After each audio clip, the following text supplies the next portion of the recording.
NBC26 Live at 5, a second judge strikes down Wisconsin's voter ID law, and this time the injunction is permanent.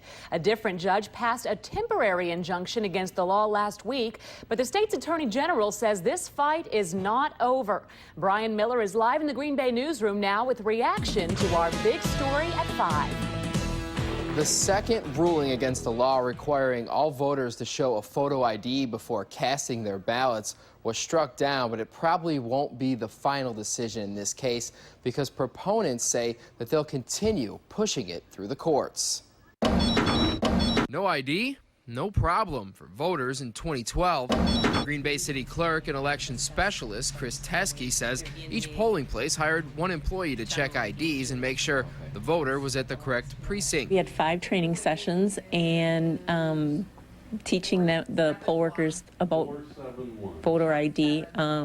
So now we'll just take that away. Just call them and say, we're not doing that. Teskey says the March election went off without a hitch and the ID issue really wasn't an issue. But the law draws plenty of attention. Well, we had someone come in right when that decision had just come down, and he wanted to show his ID. So we have people on both sides. I was thoroughly, completely delighted when Patricia Finderstone sits on the board of the League of Women Voters, the group that filed one of 4 lawsuits challenging the law, arguing it keeps those without IDs from voting. I've already heard many people say, I'm just not going to bother with that. And that's very troublesome because we want people to vote. Attorney General J.B. Van Hollen released this statement, writing, quote, Wisconsin's voter ID law is consistent with the Constitution, and I will appeal this decision. We'll take it a day at a time. We don't know what will happen in the future. I hope that this will stand. According to the city clerk, elections run smoothly with or without the photo ID law.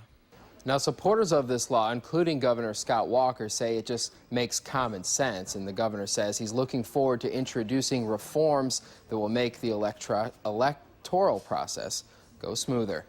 Live in your corner in the Green Bay newsroom, Brian Miller, NBC26.